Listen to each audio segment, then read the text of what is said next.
«1984» de George Orwell. Segunda parte. Capítulo 10. Cuando despertó, tuvo la sensación de haber dormido mucho rato, pero una mirada al anticuado reloj le dijo que eran solo las 20:30. Adormilado, se quedó un rato más en la cama. Luego oyó en el patio la acostumbrada tonadilla cantada a todo pulmón. Fue solo una ilusión sin esperanzas, que pasó como un día de abril. Pero ¡ay! Una mirada, una palabra, y los sueños que despertaron me han robado el corazón. La bobalicona canción parecía haber conservado su popularidad. Aún se oía por todas partes. Había sobrevivido a la canción del odio. Julia se despertó al oírla, bostezó perezosa y se levantó. «Tengo hambre», dijo. «Haré un poco de café». «¡Demonios! El infiernillo se ha apagado y el agua está fría». Cogió el infiernillo y lo sacudió. «No queda aceite». «Seguro que el viejo Charrington nos dará un poco. Lo raro es que antes comprobé que estuviese lleno. Voy a vestirme». Parece que ha refrescado. Winston también se levantó y se vistió. La voz cantó infatigable. Dicen que el tiempo lo cura todo, que siempre se puede olvidar. Pero pasan los años y las lágrimas y las sonrisas aún hacen que se me encoja el corazón. Se asomó a la ventana mientras se ajustaba el cinturón del mono. El sol debía de haberse ocultado detrás de las casas, porque el patio ya no estaba iluminado. Las losas estaban húmedas como si acabaran de fregarlas, y el cielo estaba tan limpio y pálido entre las chimeneas que también parecía recién lavado. Incansable, la mujer iba y venía tapándose y destapándose la boca, cantando y guardando silencio, sin parar de colgar más y más y más pañales. A Winston le habría gustado saber si se ganaba la vida lavando o si sencillamente era la esclava de 20 o 30 nietos. Julia fue a su lado. Juntos contemplaron con una especie de fascinación la fornida figura de abajo. Al mirar a la mujer en su pose característica, con los rollizos brazos alzados hacia la cuerda de tender y las poderosas nalgas de yegua, Winston reparó por vez primera en que era guapa. Nunca se le había ocurrido que el cuerpo de una mujer de 50 años, hinchado por las muchas veces que había dado a luz hasta adquirir dimensiones monstruosas, y tan endurecido por el trabajo que parecía un nabo demasiado maduro, pudiera ser hermoso. Pero lo era. Y después de todo, ¿por qué no iba a serlo?, pensó. Aquel cuerpo macizo, con menos curvas que un bloque de granito y de piel áspera y roja, comparado con el de una joven, era como un escaramujo al lado de una rosa. ¿Por qué iba a ser el fruto inferior a la flor? «Es guapa», murmuró. «Tiene unas caderas de 1 metro de anchura», dijo Julia. Es su estilo de belleza, respondió Winston. Rodeó la fina cintura de Julia con el brazo. De la cadera a la rodilla, sus costados se rozaron. Ningún niño saldría de sus cuerpos. Era lo único que nunca podrían hacer. Solo de palabra y por medio de la imaginación podrían transmitir aquel secreto. La mujer del patio carecía de imaginación. Solo tenía brazos fuertes, un corazón afectuoso y un vientre fértil. Se preguntó cuántos niños habría traído al mundo. Tal vez 15. Habría tenido su momento de esplendor. Tal vez un año de belleza como la del rosal silvestre. Y luego se había hinchado como una fruta fertilizada. Se había vuelto dura, tosca y rubicunda. Y había dedicado 30 años de su vida a lavar, frotar, remendar, cocinar, barrer, limpiar, zurcir, frotar y lavar. Primero para los hijos y luego para los nietos. Pero seguía cantando. La mística reverencia que sintió por ella se mezcló con la apariencia del cielo pálido y sin nubes, que se extendía más allá de las chimeneas a una distancia interminable. Era curioso pensar que el cielo fuese igual para todos, en Eurasia y en Esteasia igual que allí, y la gente bajo el cielo también era muy parecida en todas partes, en todo el mundo. Cientos de miles de millones de personas como ella ignoraban la existencia de los demás, separados por muros de odio y mentiras, y sin embargo eran casi exactamente iguales.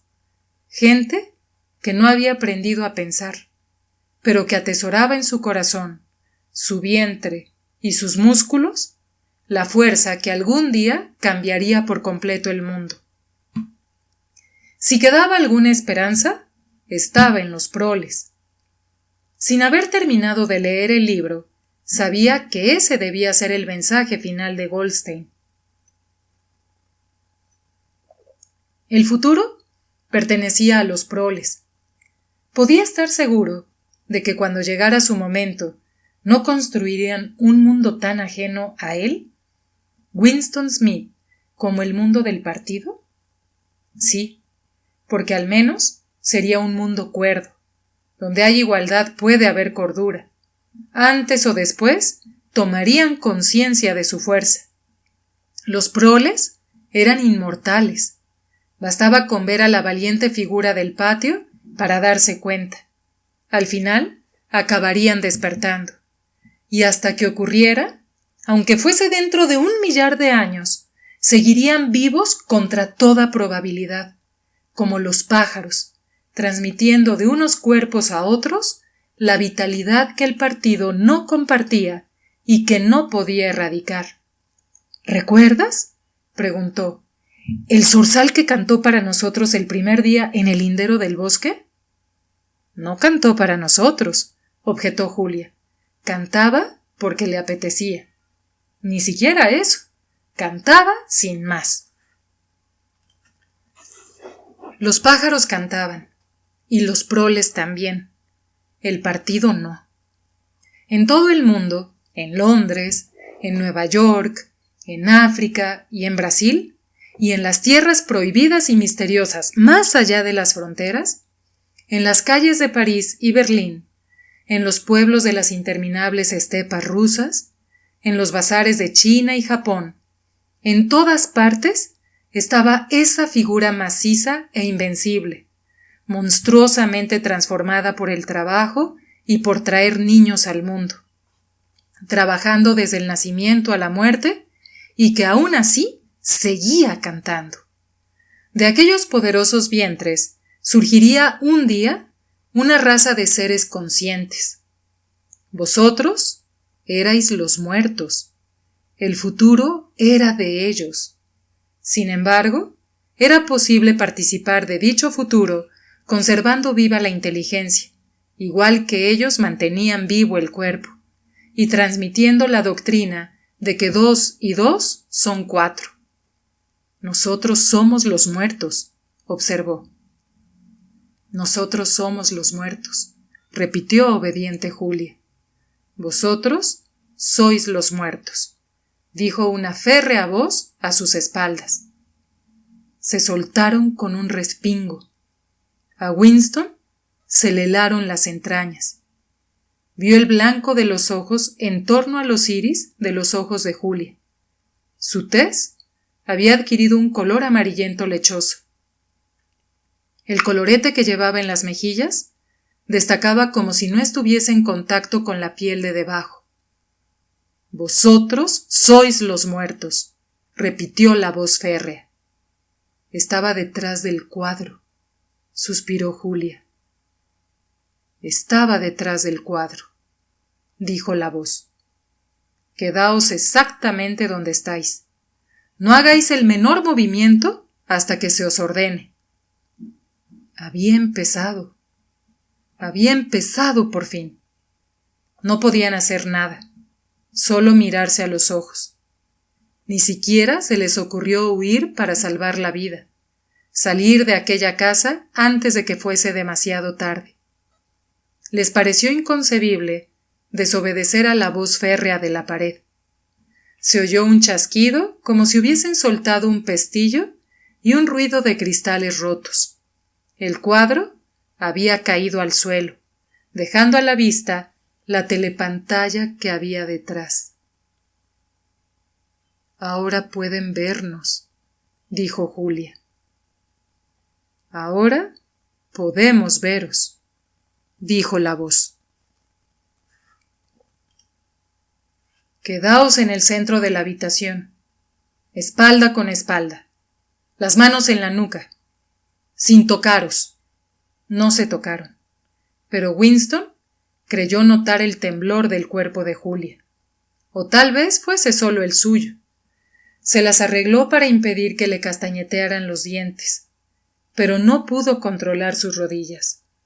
Abajo se oyeron las pisadas de unas botas, dentro y fuera de la casa. El patio parecía lleno de gente. Estaban arrastrando algo sobre las losas del suelo. La mujer había dejado de cantar. Se oyó un largo y ruidoso estrépito, como si hubiesen lanzado el barreño dando tumbos por el patio, y luego una confusión de gritos de enfado que concluyeron con un chillido de dolor. La casa está rodeada, dijo Winston. La casa está rodeada, dijo la voz. Oyó a Julia, que entrechocaba los dientes. Más vale que nos despidamos, dijo. Más vale que os despidáis, dijo la voz. Y luego otra voz muy distinta, fina y cultivada, que Winston tuvo la impresión de haber oído antes, añadió. Y a propósito, ya que viene a cuento, aquí tienes una bujía para alumbrarte y aquí un hacha para cortarte la cabeza. Algo golpeó contra la cama a espaldas de Winston. Habían apoyado una escalera contra el cristal de la ventana y habían roto el marco. Estaban entrando por la ventana. Se oyeron más pisadas de botas en las escaleras de la casa. La habitación estaba llena de hombres musculosos que llevaban porras en la mano, uniformes negros y botas de suela metálica. Winston había dejado de temblar. Ni siquiera movía los ojos. Estaba concentrado en estarse quieto y no darles ninguna excusa para que le golpearan.